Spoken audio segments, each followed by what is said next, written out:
Thank you for clicking on this video, ladies and gentlemen. I know you're going to hit the like button, the share button, and the retweet button, whatever platform you're watching on. And I know you're going to subscribe and click the bell notification button as well on YouTube. But, and this is a but, we need your help. We need you to sign up right now to the Discord server. The link for that is inside our description below. The reason that's so important is going to be the way you communicate with us, both calling into the show and giving us your views and opinions. You know how very important you as the community are to the Football Terrace. Without you, we're quite simply nothing. That's first and foremost. Secondly, this way we can notify you when we go live for every piece of content that we release. So go and get that done. Click on it now, and we'll see you all again soon.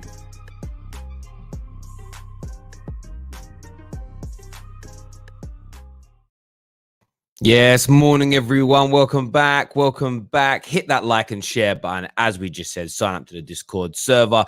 We're here to talk Man City.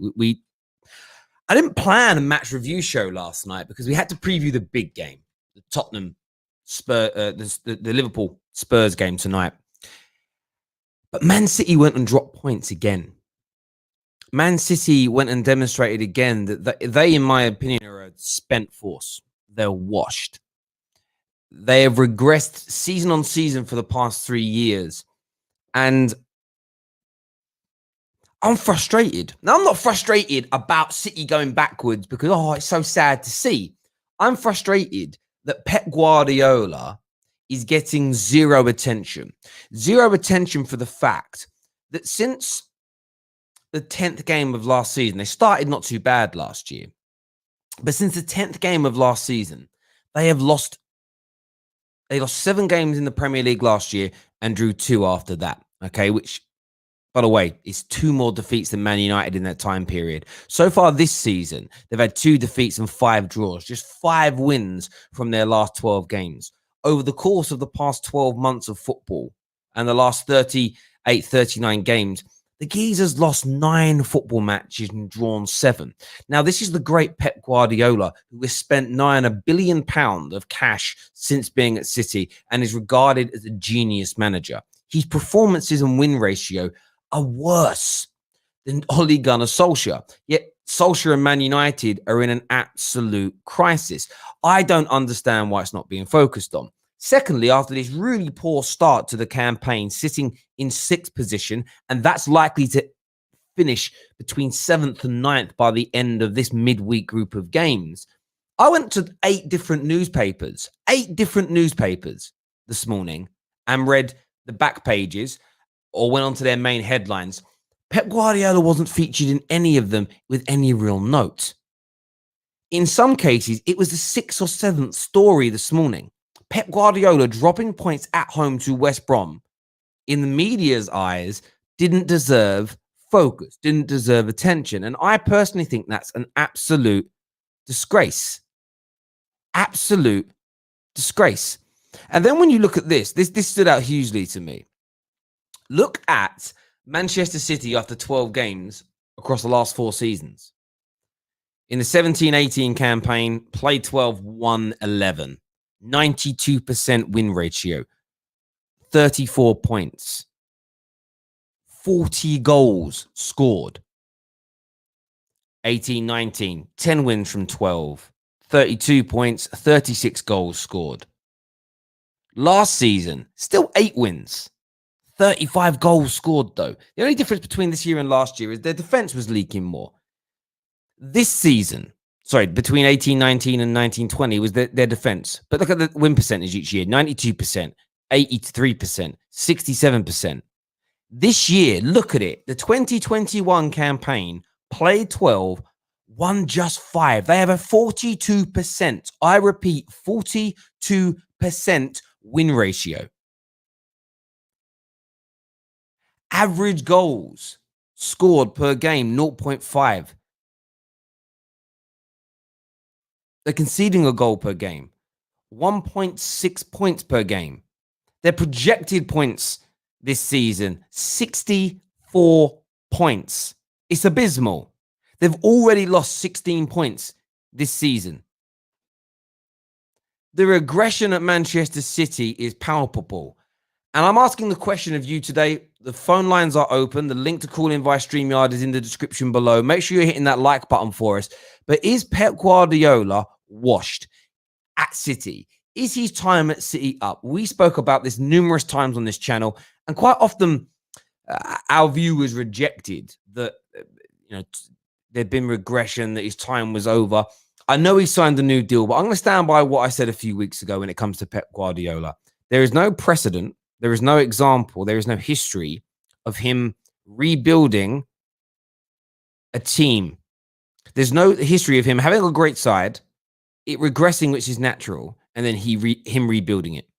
Absolutely none. There is no history of his team going off the boil as they are right now and him turning them back into a great side. We've seen Jose do this. We've seen Fergie do this. Have we seen Pep Guardiola do it? The answer is no. The answer is simply no. So I'm asking the question today, is he washed? Is he finished? A comment here from Twisted Bubba, one of our members. He says, Terry, City play football if you let them. They are too predictable. Do people think that's what it is? Has Pep been found out? I really want to know what people think in relation to that. We had someone on the show last night say that Pep's biggest problem is when people compete with him. As soon as somebody sort of challenges him for the crown and pushes him off the perch, he falls by the wayside. Who agrees with that? That's what I want to know right now. But for me, that could be part of it. But I just don't. I think he's a brilliant manager, plays brilliant football. But as soon as his club in a certain country get found out, he wants to leave. Now it's always a lot easier for him. Always a lot easier for him when he was in Germany, because there is only one powerhouse. With all due respect, Pav, I know you're calling via Discord, but we're doing it via StreamYard, bro. StreamYard sorted their issues out with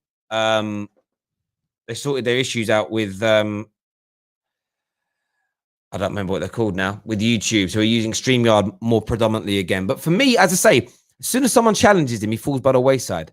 I was looking at another tweet today, and this for me was huge. It's just something Rance put out. More figures. Look at this here. His transfer spend. Now, this is an old picture because he spent more than that at City now, right? But this is 9 seasons, over $1 billion spent, no Champions League. And that's essentially what he's been brought into City to do.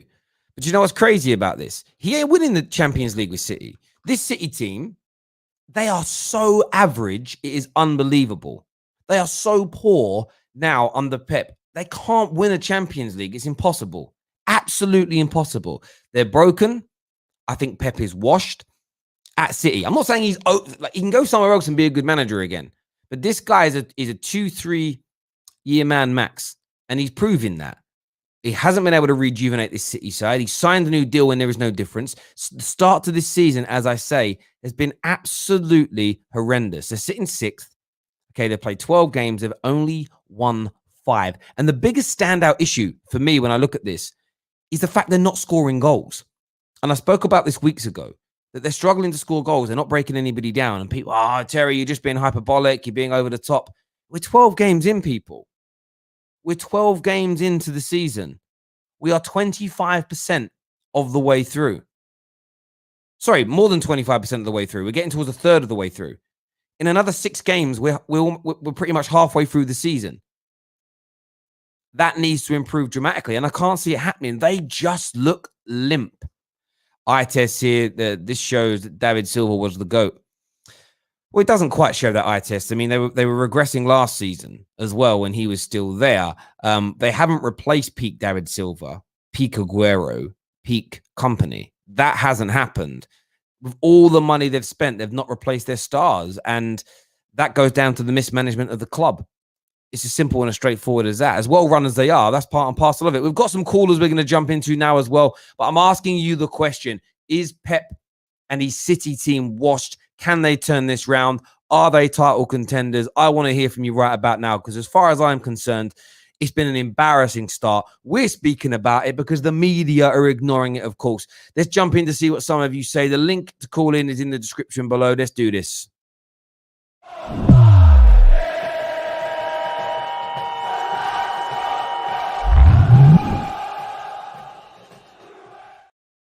Man like Pav is back in the house. City struggling. Been struggling for over a year now. 9 defeats, 7 draws in their last 38 games.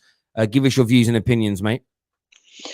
So you were saying the media doesn't pick up on this stuff about Man City, Pep Guardiola. The reason is they're not a big club. Yes, they've won trophies throughout the years, but they're a small club. Nobody wants to read about Man City. I wouldn't buy a paper to read about Man City. I wouldn't click onto sport apps to read about Man City. That's probably why no one in the media industry talks about them. And you're obviously saying like they're kind of in a decline. That's true. You can tell they're in a decline. Some of their stars have been aging. You've had David Silva leave. Aguero's, I believe, is leaving at the end of the season. Fernandinho's leaving at the end of the season. There's a couple more players whose contracts are up. And what it looks like to me, what City are doing, they're spending big money at the minute on average players. Like they've just bought, how much did they spend on Nathan Ake?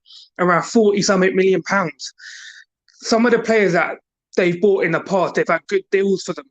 But it's come to a point where they're going to have to spend big money, like clubs like Chelsea have been doing, and like what we've been doing to get the players that they were used to buying in the past.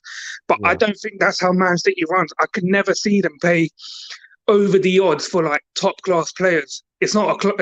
They're not a club who do that. They've obviously bought players in the past for like decent amount of money, but I'm not sure. I think they're kind of in a decline. And obviously, Pep signed a 2-year deal, didn't he? In the summer just gone.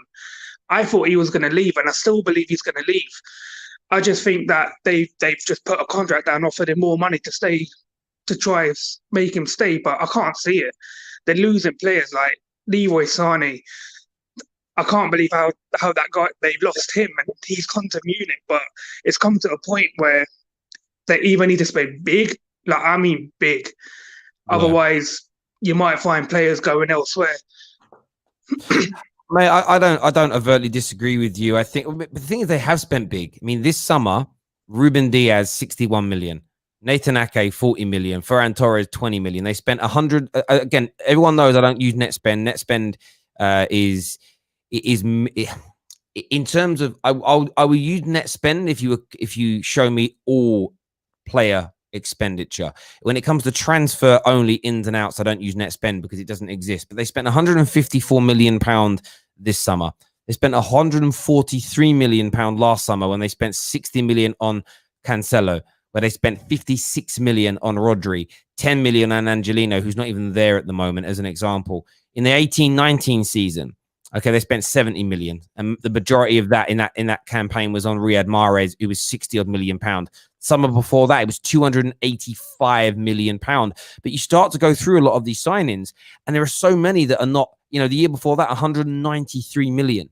So since he's been at the football club, the expenditure has been absolutely astronomical. Plus what was spent in prior seasons to him arriving, because if you go back to 14-15, as an example, big players were bought then that he benefited from. If you go back to if you got the big season, would be the 15-16 season, the KDBs, and Raheem Sterling, who combined sort of 70 and 60 million apiece, have been a massive part of his squad. So the investment is there.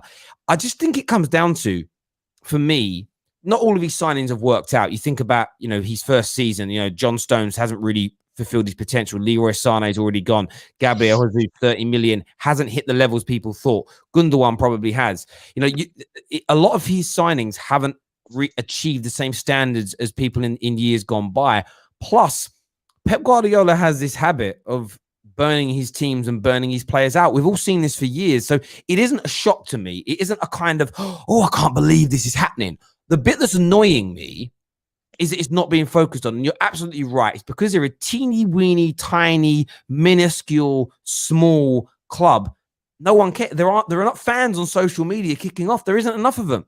There literally isn't enough of them. It's crazy. But Pav, I appreciate you coming on and having your say, mate. Thank you very, very much.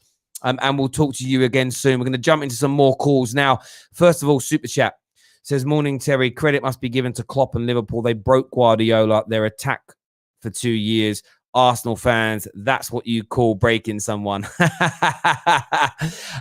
Touche. Next up on the show, we're going to have Monsieur Ahmed, one of our massive contributors. Monsieur, good morning. Give me your thoughts on Man City and Pep at the moment. Morning, Terry. How are you doing, okay? I'm good, brother.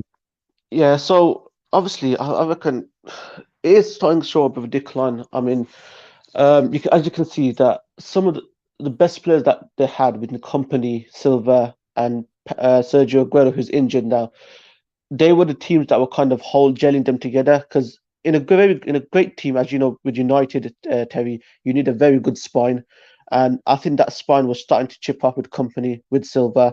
Don't get me wrong, they still have world class players, but there's something lacking, and I do think it could be a fixture congestion. It could be this season alone, but I've just noticed with Pep Guardiola, and I've been just looking at his past seasons as well. No, there's no debate. He's a great manager. He's a very great manager with Barcelona, with Bayern Munich. The one thing that doesn't make him to, let's just say, a Sir Alex Ferguson level is he doesn't evolve his team. So you'll see him 3 seasons, 4 seasons having an outstanding season, sorry, with Bayern Munich, with Barcelona. But to progress further, he doesn't evolve his team to continue having a successful season. And we're seeing that similar with Man City, the way we saw with Bayern Munich. Yes, he won the leagues with Bayern Munich, and even with Barcelona, at the end of his tenure in Barcelona, we're starting to see that the players are starting to tire out, teams are starting to figure out how he plays, and he just doesn't have the solution and the answer. With Man City, I mean, someone came up and said they're not a top team. In the last 15 years, they are a top team. They've won trophies, they won multiple trophies, and the success says it all. But it was starting to see that Guardiola, he just can't seem to evolve his team, and that's one of his issues. That to become I agree with you, mate. And I agree. And this is the thing, me as a Man United fan, and of course Fergie being, in my opinion, the GOAT, the greatest club manager of all time. It's great to see, because it was 7, 8, 9 years ago, there was this kind of Pep's gonna achieve more than Fergie and be regarded as better. And I think not, as you say, evolving and regenerating a team, it's always going to go against him. It's always going to sort of be that kind of big question mark over his head. It really is, mate. I appreciate you calling in, and of course, all your support of the channel, mate. Thank you very, very much indeed, buddy. There's a question here from one of our members who says, just one question, Terry. If Pep leaves, who do you think City will replace him with? Who can take over this group and bring some success? Do you know what? I see City. I think they could go for Poch. I think Nagelsmann could be an option for them. I think the Ajax coach could be an option for them. I think they're going to want someone to come in who's going to play very good football like Pep Guardiola, someone that can come in and keep sort of the young and sort of talented ballers happy. They're not going to, I don't think they're going to go for kind of a pragmatic sort of Simeone, Jose, Arteta style of football. I don't think that's going to happen. I think Poch could be their target. Also, I think they could go for someone like Nagelsmann. I think that they would give a manager like that time as well. I think they would give a manager like that a couple of years. And with the talent that's in this squad and the resources financially they have, it can work. And I also feel, by the way, some of these City players are better than their performances are letting on. We've seen players in the past of previous clubs managed by Pep talk about how difficult it is to keep working for him year in, year out because of the intensity, and sometimes a change is as good as a rest. We're gonna do some more calls. We're gonna get a man like Lincoln on. Lincoln, morning, mate. How you doing, brother? Hey, how's it going, Terry? Yeah, it's good. Your mic, that we're not picking up your mic though. Not picking up mic? Okay, hold on. Change that setting. All right, hold on. No pressure. We're watching you live here. Sort your settings out. You should click on cam and mic. Oh, he'll be back. He'll be back in a minute. We're going to throw in Jake. We're going to throw in, Zach. We're going to throw in Zach. Zach, welcome to the Football Terrace. You're a gooner. What are you saying? I agree mostly with what you're saying, that they've been bad this season. But if you think about it, they have a game in hand, of course. And if they win that game, they go top 4, I think. And they are bad, but it's not as bad as people are making out to be. They're not scoring goals, but they've scored a lot more goals than 18 out from 12 games, scored 18, which is bad, but bad for Pep, but not as bad as you'd say for other teams. You know what I mean? And I hear you. my view is this though. It's trajectory is also important. So Man United and Man City's record in the last 12 months is pretty much identical. However, Man United's trajectory is moving up and their trajectory is moving down. That is the element of the factual data that needs to be focused on. There's a tweet I put out yesterday. I did the research on this. If you compare the start of the 1920 season versus this year, this is palpable. So Tottenham have had a 56% improvement. Man United, 53%. Chelsea have had a 16% regression. City have regressed 20% year on year. Arsenal have regressed 24%. And Liverpool have regressed 27%. Now, Liverpool's fall is contextualized. They're still top of the league or joint top because they were so far in front of everybody else. Their injuries have played a massive part. But if you look at the start of every single Man City season for the past 3 years, it's progressively got worse. If you look at their performances from the start of last season until now, on a linear scale, they're going backwards. That's why I would be concerned, because there is no sign of it improving. Everything's getting worse. They're slowly scoring less goals, game in, game out. They're conceding more goals, game in, game out. And the points total from each game is going backwards. And for nearly 12 months now, regardless of new signings and regardless of Pep signing a new contract, they can't stop this notion of going backwards. What do you think Pep can do to stop this? Because when you spend the money they've spent, when you're regarded as a genius manager, just coming in the top 4 can't be acceptable, can it? They need some transfers, to be honest. You've seen Aguero is injury prone. I think his time's over, to be honest. And with Gabriel Jesus, he's not even he won't reach Aguero's level. And De Bruyne, by a couple of years, he'll be old, and I don't think he'll sustain the goals and assists he was getting before. But have you seen last night versus West Brom? 25 shots, and they couldn't win. 25 shots. It just shows their lack of clinical edge. They can still create, but they're just not scoring goals. So I don't know what's going on really with the midfield. Last night, Sam Johnson in goal pulled off 2 or 3 saves that I just can't believe he made. The header from Raheem Sterling in the last seconds was out of this world. But I would say to people, don't think this is a storm in a teacup. It's been all season that they've struggled. They've died in second half. They haven't been able to put teams away. And the data, we've got a comment here that says, stop with these stupid stats. They're not stupid stats. They're factual pieces of information that are taken over a period of time. City's regression over the past 3 years is on a downward trajectory. And that's across all metrics. That's on points yield. That's on games won, games lost, goals scored, goals conceded. On all the most important elements. And the people go, they're just stats. Listen, this is where the eye test merchants who only care about what football looks like fall down. Because at the end of the day, you don't win trophies for playing beautiful football. You win trophies for winning. And if the football's beautiful, but every single important element, the goals you scored dropping, the goals you concede is increasing, the points you win per game is decreasing, your win percentage is decreasing. If all these things are going in the wrong, if everything's going in the wrong direction, something's got to be done to stop the rot. Because if you keep going backwards, you know what happens. You don't qualify for top 4s. You certainly don't win trophies. And when you spend what City do, and when you've got Pep Guardiola's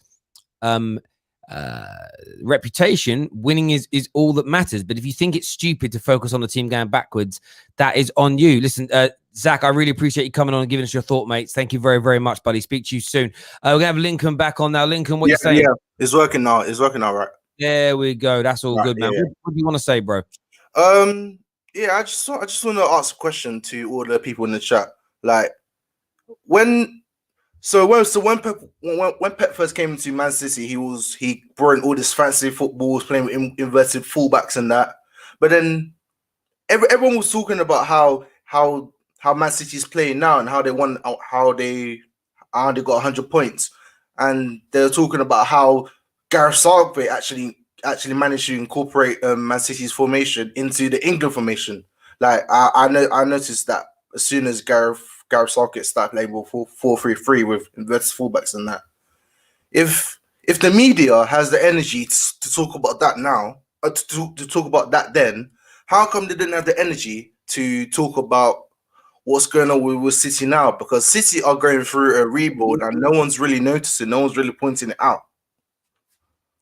Yeah, it's embarrassing from the media to not talk about it. It's embarrassing to not focus on Pep with the same energy as other managers that are struggling, because Yes, the irony is Pep Guardiola's decline in the last 2 years, in my opinion, is a bigger story than Mikel Arteta failing at Arsenal. Yeah, Because Mikel definitely. Arteta is a fledgling manager with no pedigree in the game. Yeah. This is a guy, Pep, who's been regarded as the best manager in the world of the last 30 years outside of Sir Alex Ferguson. And his team have got to a point after spending £9 billion where they can't score. They're conceding more goals game in, game out. Their points yield is going backwards and their win percentage is regressing. And people can call it a stupid statistic, but they are the ultimate facts that matter in football. If you play the most beautiful game, but you don't win football matches, your football's trash. Yeah. And it goes on to the fan base as well. Like what if we start talking about how Ollie's the problem at United, how he's like a PE teacher and that, it'll get you clicks. If we talk about Arteta's problem at Arsenal right now, it'll get you clicks. If we talk about Pep's problem at Man City, rather other than Pep Guardiola, because Pep Guardiola gets people talking. Like you don't really, people don't really want to focus on City. That's the thing. No, I do hear you on that, bro. Listen, Lincoln, appreciate you coming on the show, mate, and having your say. We'll chat to you soon, brother. Thank you, Lincoln. Next up, we have got, he's back again. It's Eye Test. He's with us. What you saying, Eye Test? Yes, I think we need to ask a serious question. How good is Pep Guardiola really? Because for me, Pep Guardiola is a great manager when you have a great team. He will make a great team greater. But as a manager overall, how good is he really? When he doesn't have the perfect players in every single position, how is he going to manage the situation? Like right now at Manchester City, he doesn't have Fernandinho. He doesn't have David Silva, Vincent Company. He's not as great as the past City teams. But how is he managing these players? He's below Manchester United. He's below Manchester United. So I think we need to ask this question: how good is he really? Because I want to say to you on that. Let me ask you a question. Is Pep Guardiola good? Like sort of something I've heard you challenge Ollie about at PE teacher level is how well does he improve? How much does he improve players? You look at Pep, barring the stars that were at the club when he arrived, how many of his signings has he drastically improved? Even how many of the existing players, barring Raheem Sterling, how many of those players has Pep elevated to that next level and coached and made much better footballers, in your opinion? That's exactly what I'm saying. He needs great players, yeah, ready-made great players, and he will make them greater. I can't remember where I heard it from, but someone said he's the manager version of Paul Pogba. Paul Pogba isn't the type of player to go to a poor side and make them better. He's probably gonna flop in a poor side. But if you put Paul Pogba in a good team, he will make them greater. Paul Pogba not like a Jack Grealish who will carry a dead team or a Maradona. I found that comparison interesting. I think that's what Pep Guardiola is. If you put him in a Leicester City, he ain't gonna do what Brendan Rodgers is doing right now. I'm telling you now. I think he needs great players. So what you're saying is he's a fair weather manager. He's a fair weather rider. When the sun's shining and it's warm and there's no sludge or ice or water on the road, he can ride his motorbike. But as soon as the going gets tough, he stays indoors and gets a taxi. Like he can't ride hard. Okay, I hear you. We need to respect that. Wait 2 seconds. I think we still need to respect that because with a great team, he will probably be better than any other manager. Because, like for example, Brendan Rodgers, I just gave you an example. He will probably do better with dead players. But when you give Brendan and Pep great teams, Pep will make that team play better football. If you get what I'm saying. So we need to still respect it, but we need to question it. Is he really the greatest? Why I say that, by the way, thank you, Francis, for all your super chat donations. You're hoping to buy 1-3% equity for a good price. Hit me up, bro, and I'll let you know how much that level of equity in the channel costs. Do you know what I would say is this? For me, good football's only good football when you're winning. So I don't care what it looks like if you're not winning. It can look like a work of art, but that for me is the way I look at good football without victories is this. Imagine I cook you a meal and it looks, brother, you look at it and you're like, your mouth is like watering, but then you bite into it and it tastes like shit. You can, how it looks is then irrelevant, isn't it? Like at the end of the day, I'd rather eat a piece of food that tastes brilliant but looks average than looks brilliant and tastes like shit. And right now, Pep Guardiola's football is pretty to look at still, but there's no penetration. It's impotent. It's friend zone football at the moment, and that needs to be called out because in the last 12 months, his Man City team with the riches, they're a better run club than Man United, and he is a superior manager to Fergie, Ollie by far. But for over 38 games now, he's been outperformed by Ollie. The lack of attention to this by the media and by rival fans is embarrassing because Ollie's rightfully criticized. But Ollie's, like, in terms of elite level managers, Ollie's down near the bottom. But he's outperformed Pep Guardiola's City over a 12-month period. That is laughable. And when you look at the trajectory, even this season, Man United have been ridiculed for our start. But our start is superior.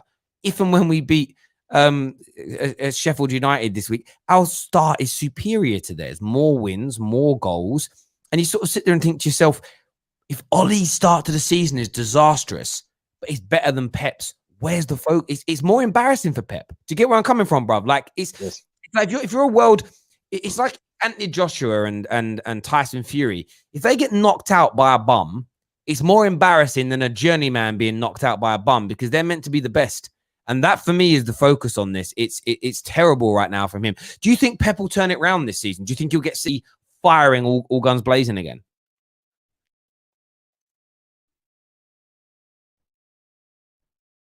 I think iTest might have frozen or something there. But iTest, thank you for coming on, mate. I'm not sure what happened to iTest. Next up, we've got Kai on the channel. Kai, what you saying, mate? Yo, hey, how are you, Terry? I'm saying City is gonna solve this the way City always does. January is here. I've heard he has 200 million to spend. They're gonna make up for the summer, and then which I think they needed to do since Aguero is like, you know how much I love Aguero, right? Like in the chat, you know how much I love him. But the guy is just, you can't rely on him, right? Like you cannot rely on him.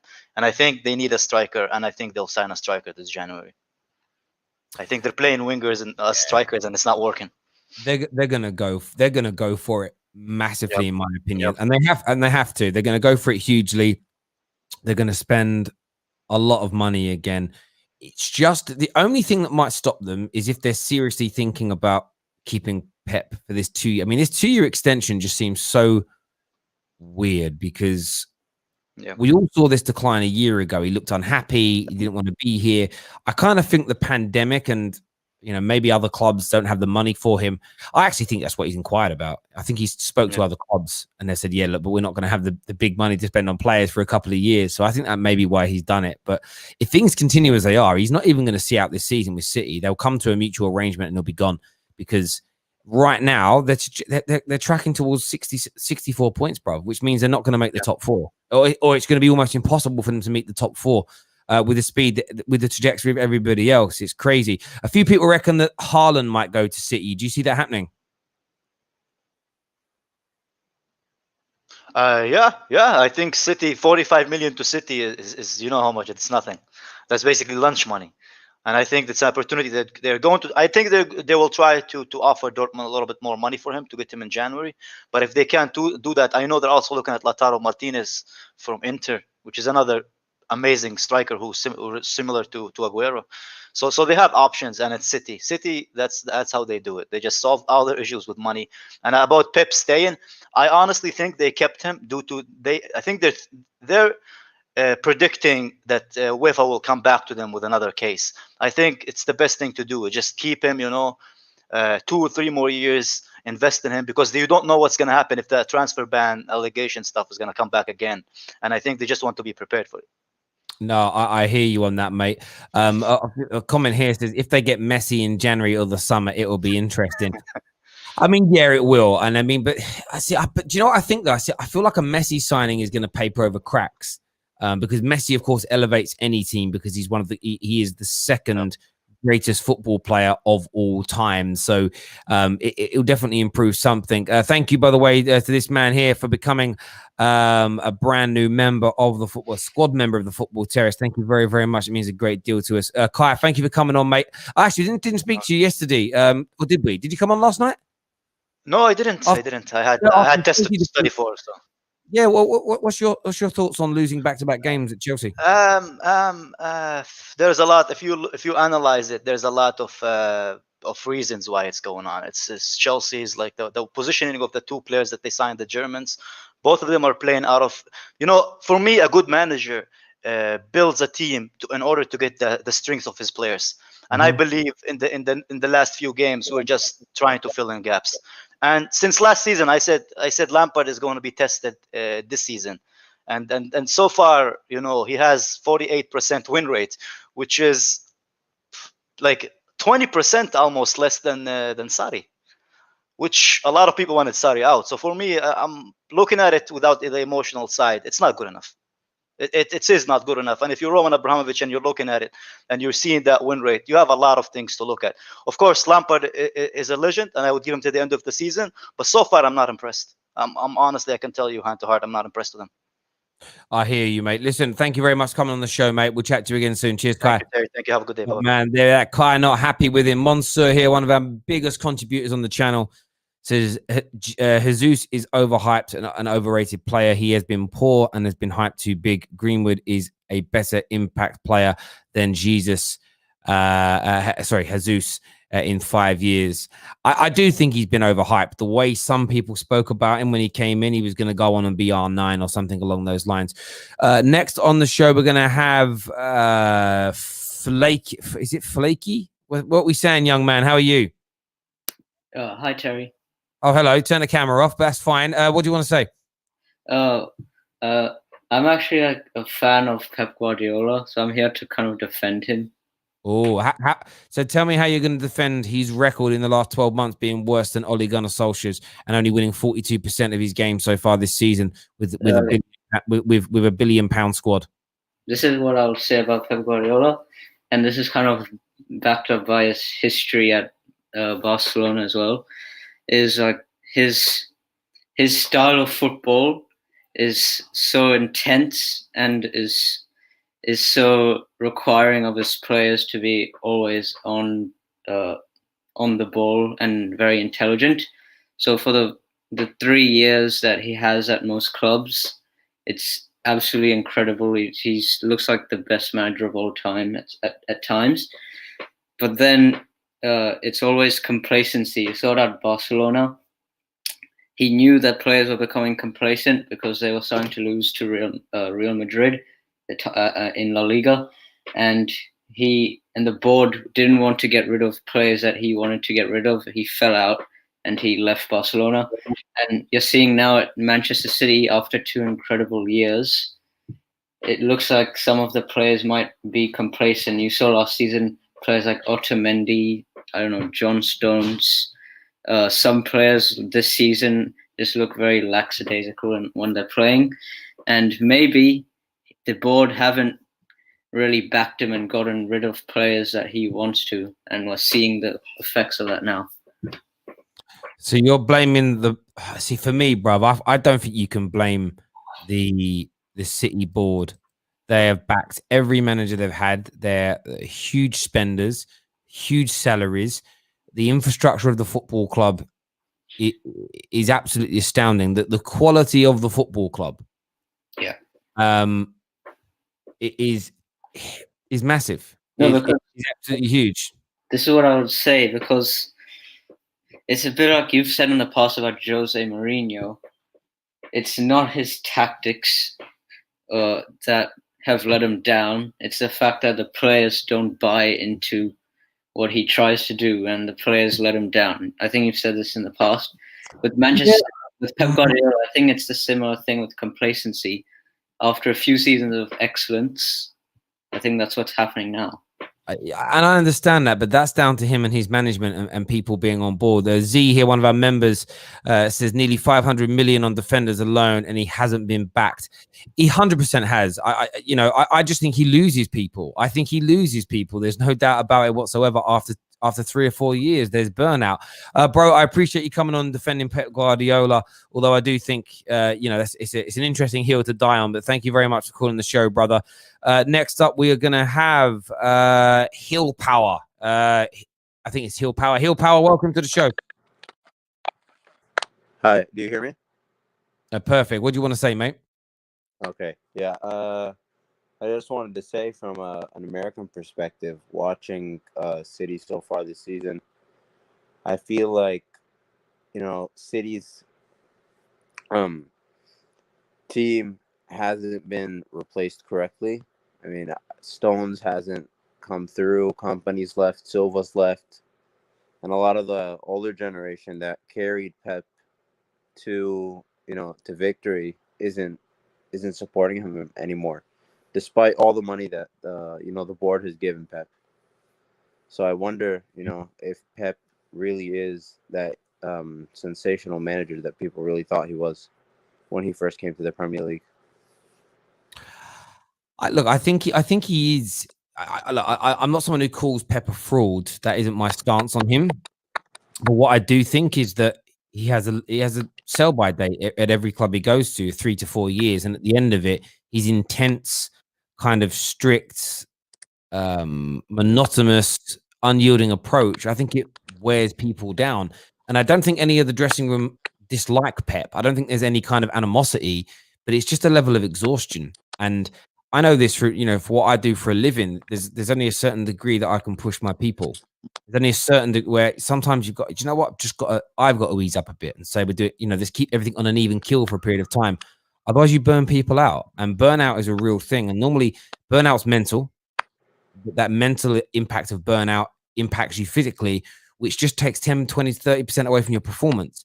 And I think that if you saw Pep left tomorrow and Nagelsmann or Poch or somebody came in, you would see this team bounce instantly and then settle at a much higher level because there's quality players out there. The change in approach would just feel like a rest, and you would see that the mentality change, the body would feel different. They're exhausted. And I think that even with, and that's what happens when you play this intensely. And there is, I know that Liverpool got a bit of an excuse this year because of the injuries, but there are quite a few people that think that Liverpool since March have been on a decline. And it'd be interesting to see whether that continues or that jumps back up again. It's kind of been masked by two things at Liverpool. One, they'd already won the league when they came back after lockdown, so it didn't really matter. And this season, the injuries are masking it. But you can't deny the fact that Liverpool from March until now have not been the same team of the previous 2 years to that. And there's a train of thought that Klopp is similar to Pep in the sense of once these teams have achieved their greatness as a burnout level. Now, I'm not saying that's the case with Klopp, but we've got to wait and see what happens over the next 6 to 9 months. And then going into next season, the injuries, and whatnot don't happen. But I think when you manage so intensely, when you're relentless, when you're winning games at the rate that both those teams were, there is the potential for physical and mental burnout from players, which will then impact you. And that's why, again, when I was hearing City fans and Liverpool fans say these are the greatest two Premier League teams of all time because of their points total, my argument was no. I think that maybe the better approach would have been to have eased up a bit, won those league titles less relentlessly, won more trophies. Well, Pep did win quite a few trophies as well, to be fair, but save your team's legs to go for the longer haul, win more over a 5, 6, 7 year period than over a 2 or 3 year period. Maybe that would be the better approach, but hindsight is going to be the most lucrative commodity when it comes to this discussion, to see whether or not who comes out right, who comes out on top. But bro, I appreciate you coming on, having your say. Really good points made. Thank you very, very much indeed. Do me a favor, everybody, smash that like button. Really important you do that. Remember, we're going to be live after Arsenal Southampton today. We're also going to be live after the Tottenham Liverpool game as well. We're going to go member chat only for a while on here now as well. So if you want to become a member, you can sign up now for as little as 99p per month. We've got 4 or 5 brand new emojis that we're going to be adding on to that for later on in today. We're going to refresh the emojis for you. Remember, you get exclusive emojis as a member that you can use in the chat area. We're going to get Ramel on the show next to have his say. Ramel, welcome to back to the channel, bro. What you saying? I'm good. How are you? I'm very well, mate. What do you want to say on Pep? I'm a bit. What I wanted to say was I'm a bit surprised with the way it's gone, because when he signed a new contract, it was before the Tottenham game, right? And me and my cousin was like talking about it, and I thought personally that because of the new contract, the City players know he's gonna stay, so they're gonna turn around and obviously up the levels again. But I'm a bit surprised that it's still faltered since then. I think Pep realizes that he has to change some of his players as well because of the burnout issue and whatnot. And I think when you've mentioned Klopp as well, obviously I'm a Liverpool fan, I believe Klopp knows this as well. Hence, like trying to sign Werner, etc. You know, being linked at various points with Kai Havertz and stuff like that. So I think those two managers know they have to change certain players. Like that's partially as well why I believe Wijnaldum hasn't really signed a contract yet. If you know what I'm trying to, yeah. No, I hear you on that. I just think at the moment, I just think City are in limbo, and I'm not too sure on what direction they're going to go in, if I'm being honest. And I know they've signed the new deal with Pep. I think that was more just to protect him as an asset to the football club. And you know, the great thing with City is they can afford, if they change their minds next week and go, do you know what, Pep, we're going to look elsewhere. They've got the money to pay him off and bring somebody new in and not worry about it. So they're so protected in that way. I just think I think everybody looks exhausted. I mean, Pep looks so stressed. I think his hair's going to grow back right now and everything else. But I think my only frustration, I'm not frustrated that City have gone backwards. No, it's funny to watch this. Yeah, but do you know what's interesting as well, though, is I remember 2-3 years ago when they were flying higher and everybody was like, oh my God, this is going to be forever now. I said, no, it won't be. There's two things that made me relax about how good City were. One, all great teams only last 2, 3, 4 years max. Yeah. Secondly, Guardiola doesn't last anywhere more than 2, 3, 4 years max, meaning once he leaves, it's highly unlikely another manager is getting them back to that same standard. I think other managers will win league titles with City. Of course they will over the next 10, 15 years. But it's why I'm not even panicking about the Liverpool thing, because they're not going to do Liverpool are not going to win 7, 8 Premier Leagues in a 10-year period, in my view. The biggest reason is we don't know who's Klopp in a couple of years is going to be gone anyway. It's one of them things. The super chat here, a comment here from Twisted who says exhausted or unmotivated. I think they're one of the same. Yeah, I think it's similar, because I think what's also taken a toll on the City players is that every time they've come to a big moment in the Champions League, it's like Pep switches it up and it just messes up the whole thing. And that's what I feel as well mentally for them. They've just like, we've already won the league even before Pep had come. You know, with some of the players, not all of them, like Fernandinho and them type of players.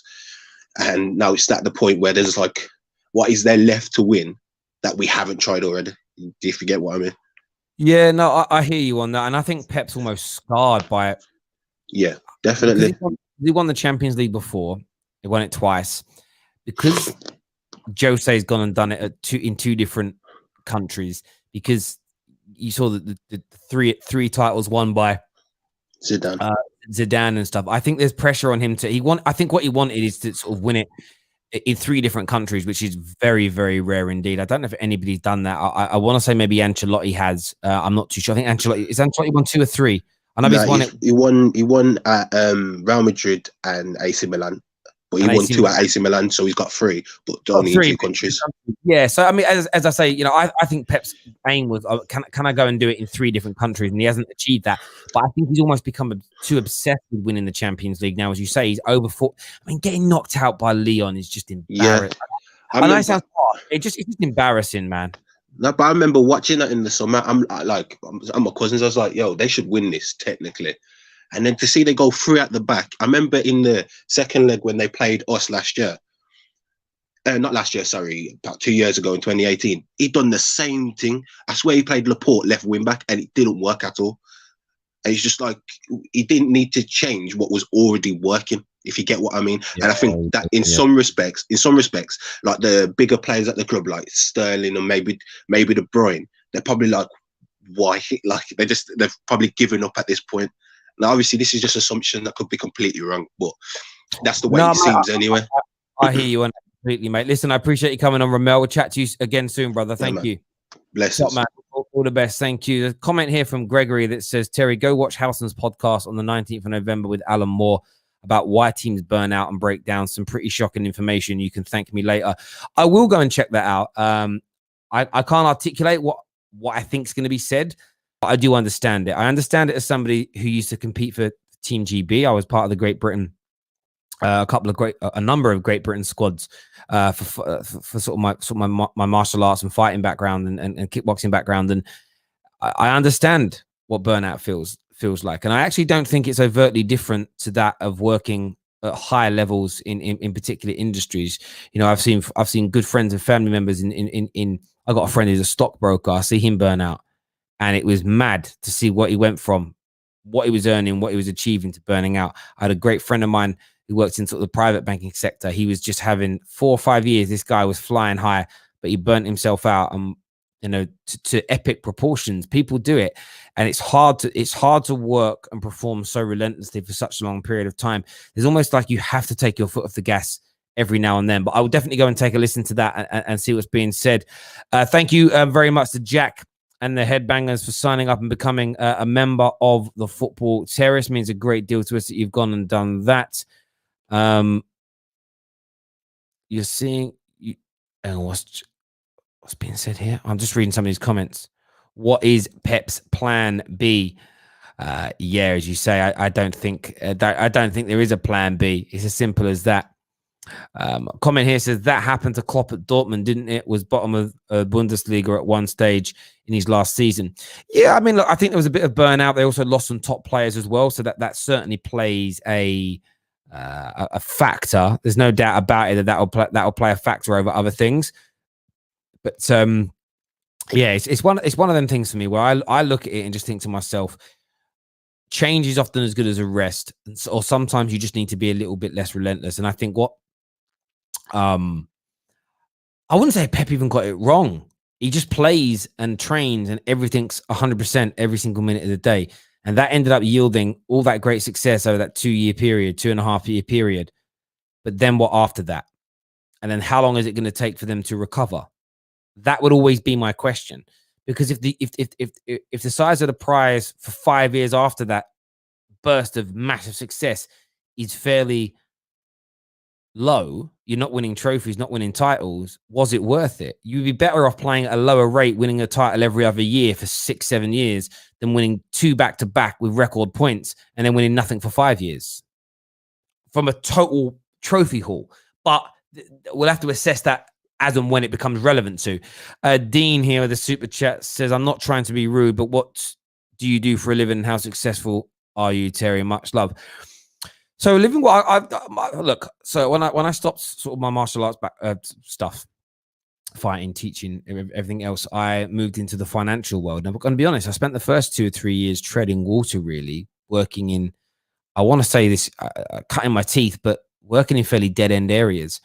And then I moved myself into the private banking space, looking after high net worth individuals. So I worked in the UK private bank and then the international private bank, dealing with, as I say, with high net worth and then ultra high net worth individuals, essentially managing their finances, helping them find sort of the correct funds and investments, helping them, property purchases, credit lines, stuff along that line. And then I moved into a more consultative role, going into different financial institutes, consulting on primarily client and customer journeys, and a lot of the logic and technology that sits behind that. So not only what customers want and how to achieve it, but partnering with the right kind of organizations to sort of bring that to life and bring it to fruition. So getting more bang for your buck, essentially. That is now what I do. So I work with a lot of organizations, some of them startups, some of them huge incumbents that already exist, and my job with them is to ensure that we enhance customer journeys, customer experience, and create more loyal customers for those organizations, and that's what they essentially pay me to do. And my track record is pretty good. It's pretty good. And then of course I do the YouTube thing, so I kind of balance both jobs at the same time. My aim is to do YouTube full time, but of course I like the security of what I get paid through my actual day job, which I love, which will be there forever. So yeah, that's kind of what I do in a nutshell, really, if I'm being honest. I can't go into intricate detail because most of it is under NDA, and I'm not allowed to speak about exactly what I do and help people build. It's just that's kind of it. Terry, do you think Man City could finish outside the top 4? Yeah, I do think that could happen. I genuinely think that Man City could fall outside the top 4 if their trajectory doesn't improve. It's very, very important. Thank you, Strip Bear, for shouting it out. Only 234 likes. Hit that like button, people, right about now. It's really important that you get that done. It really is. A comment here says, if we can manage AWB, Rashi, Marshall, and Bruno and build around them, we will we, or could we win over a period of time? Do you know what's interesting with AW? You mentioned AWB there. AWB is going for a really tough time at the minute. I'm not being overtly harsh on him because I think it's fairly natural for a young player in a defensive role to go through these periods of trouble. Rashford's in really good form. Bruno's killing it. Martial, I was saying to KJ last night, Martial's going to come good at some point this season. He's going to come good at some point this season and start firing. If we could get AWB back in form, Martial back in form, and Rashi and Bruno keep doing what they're doing, you never know. United might push for a top 4 position. They really, really could. Good comment there. Samuel is with us now. I'm not sure where his picture's gone. Samuel, the Arsenal fan, is here. Hopefully he stopped crying from the other day. What are you saying, mate? Oh, I'm good. Hey, how are you? Yeah, I'm very well. What do you want to say? You know how I've been a harsh critic of Pep this season. I think Man City made a big mistake extending his contract because looking at last night, he just looked at the shell of his former self. I think it was in the 80th minute where he just lost it at the 4th official after that change. I mean, and he's against relegation fodder as well in West Brom. But I think it's embarrassing that they're going to sack Bilic, apparently. Or no, if you look at City's quality in the past few months, it's dropped a lot, and I can't really see it improving. I think Pep's done all he can at City. I think his one job really was not to win the Premier League. Yes, it was there on the side, but his main task was the Champions League. And looking at City, the way they're playing right now, I see them getting no chance of a Champions League title this season. Oh, yeah, there's none. And I suppose the big question is going to be, if he doesn't win a Champions League, has his time at City been a failure? And I think the football world will say it has been. Some of that will be a bit salty, but I get they will. Comment here from Jack. Says this is a crazy season, isn't it, Terry? It's a calmer banter season. You banter someone and your team loses. It is kind of true. It's why I didn't want to even be too harsh on Chelsea last night, because Man United have got a must-win game now with City dropping points, Chelsea dropping points. One of or both of Tottenham and Spurs will drop points tonight. It's an absolute cast iron fact. It's imperative Man United win. But speaking of banter, you man play tonight. Are you confident ahead of the Southampton game? Not a chance. Not a single chance, Terry. I remember, was it a couple of weeks ago, going into this game when we beat United, everyone said, oh, look, we'll win. Someone said, we'll win our next 5 games. And right now, it was Cal on the show. I was like, Gal, this could come back to haunt us, because now you're going to get clipped up. Everything's going to get clipped up. We're going to go on a losing run, and look what's happened. But honestly, Ralph Hasenhuttl is a far better manager than Mikel Arteta. Our squad is far better than Southampton's, but look what a really good quality manager has done to them. They're in the top 4 now in December, and look at us. Really, we should have swapped places. We should be in the top 4 now, and Southampton, generally speaking, should be 15th. And as of right now, Mikel Arteta has been underperforming so much. So I looked at the bookies today, and they're predicting a 2-0 Southampton win. So this is the first time I've ever seen Arsenal not favourites at home. No, I one sec. Jack, I know you didn't mean me, brother. I meant in general. I hear you, brother. Do you know what's interesting? Do you know one thing that I think might help Arsenal is, if you look at these last 5-6 games where you've been awful, you've been the bookies' favourite in all those games. You're now starting to become the bookies' underdog. That might help. Slightly, that it's thought of that you're going to go and you're going to go and look like when you played Man United, most people thought Man United would win and you won. Other than that game, you've been predicted to lose and you've done okay or win or do okay. And in fact, you've ended up losing. It's going to be an interesting one, but the problem you've got is you just can't afford to lose anymore. Like Arsenal were in that position now where any more defeats in the next 5 games, it's every defeat, I think, knocks you back further and makes it even harder to win the next game. Does that make sense? I'll tell you also, I think, did you see Edu's comments the other day? I mean, it's a joke. He really said, oh, listen, our fans got to lower the expectations. You know, these players, it's not realistic to sign some of these players. It's beyond the budget. When basically we want success. And Edu himself said, we can't get a creative player, someone good. That's what he said. So really, we've been set up to fail. I'm not, personally, as of right now, I think we'll be 17th come January, New Year's Day 2021. Honestly speak, because these players. Happy New Year! Oh my god! Honestly, Terry, I've lost my faith in Arteta. I want to keep his job, but I can't see any wins coming in the next 3 games. Everton, they slept on Chelsea, and then Chelsea. I can't even lie to you, bruv. It's my birthday tomorrow, and it will be the greatest birthday and Christmas present combined to see Arsenal in the relegation zone come New Year's. It would just be absolutely amazing. It really, really will. Bro, do me a big favor. We'll chat to you again after the Arsenal game tonight. We'll be going live. Cheers, mate. Thank you. Josh here of a super chat says, let Arteta stay and Arsenal fall from grace, which they haven't had since peak Wenger. And that's true. You know, this is, I talk about trajectories. Arsenal's trajectory has been legitimately going backwards, going down for 16 years, and it's hit. I thought Arsenal would hit their crescendo and hit their worst moment, and just keeps getting worse. But listen, everyone who's tuned in this morning, thank you. We're back tonight live after Arsenal versus Southampton and live after Liverpool versus Tottenham. So make sure you know where to be. You know what time those games finish. Set a bookmark, set a reminder, follow the Discord server as well. You'll know when we go live via that you get notifications. That's the great thing. YouTube doesn't send notifications. Discord will send you a notification every single time we go live. So sign up to the Discord server, get your notifications through. Until next time, everyone, take care of yourselves. Goodbye. God bless.